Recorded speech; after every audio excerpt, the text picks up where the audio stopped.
This is called I Don't Have Any Internet, so let's make a video time. Yeah, it's got a real ring to it. I have to make a confession. I think the last time I rode a bike, I was probably about 12 or 13 years old. So coming to a country where you bike all the time was a bit of a difference for me, a bit of a change. If you know absolutely anything about Copenhagen, one of those things, or at least the only thing you may know about Copenhagen, will be the fact that everyone cycles. Bikes are everywhere. And over half the population of the city commute by bike. I've been told, I think it's not necessarily to do with health, or I think it's just the convenience of it. I mean, almost every major road and most minor roads have bike lanes. So I mean, it's the best way to get around, and now it's the way I get around. It's cheaper than public transport. But I must admit, I've been now cycling for a few months, got better at it, improved my fitness, but I've learned a few things that I didn't know at first. In my introduction 2 weeks to coming to Copenhagen, they tell you the basics of cycling. So that includes hand signals. And if you don't know, they're pretty basic, you know, left to go left, right to go right, hand up if you're stopping. There was a few things that you pick up along the way. So there's another general rule that they tell you is don't cycle in more than 2 in a row. But it's gonna happen. You'll find yourself stuck behind a bunch of people cycling across the cycle lane, which will tend to annoy people. So, I mean, I wouldn't recommend it, but you'll probably do it at some point. They recommend you wear a helmet, but it's not law. So, most people don't wear helmets. Now, that's not me telling you not to wear a helmet, but I don't. I don't.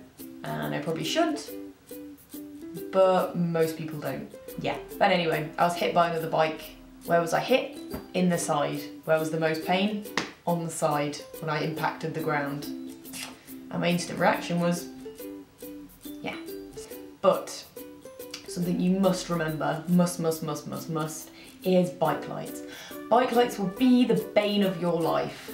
Like, ridiculous. So it's law. If you get caught, they don't mess around. You will get a fine. You can't play the foreigner card. My friends have tried it, it doesn't work, you get a fine regardless. So if you leave them on your bike, you'll get them stolen. You just look after them, like protect them like they are your baby or whatever. And you'll always find that one time when you're out and you forgot to take your bike lights, and you've got to take that risky journey of, am I going to get caught, am I not? Not worth it. Keep them on you, glue them to you.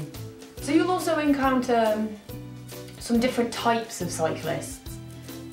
The aggressive bell ringers, lots of fun. So they tend to come in 2 types. They tend to come in from the people who just want to get past you, ring in a few times, or the sports cyclists. So the people who are dressed to them all the way head to toe in lycra, you know, commuting to and from, getting the best speeds that they can.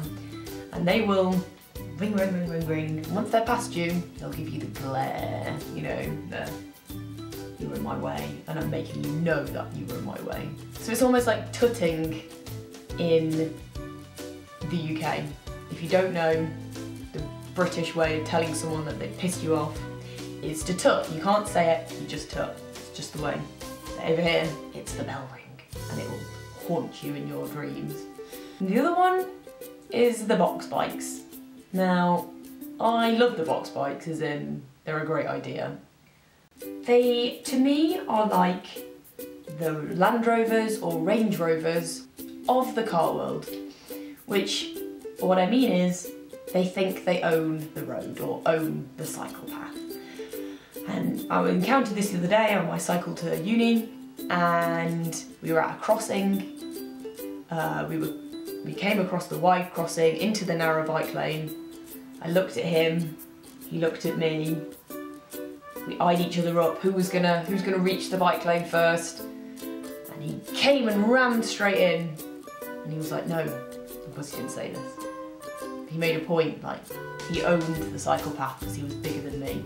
And he'd take up as much room as he possibly could because he was bigger than me. So yeah, watch out for the box bikes. You end up cycling in all weathers. Now, Copenhagen is a pretty windy place, as most cities are. And cycling against the wind, oh my god, it's the most stressful experience ever. I mean, I'm not the strongest person, but I feel like I'm exerting all of my energy to cycling, and you just feel like you're going nowhere. You feel like it would be quicker getting off and walking than it is cycling against the wind.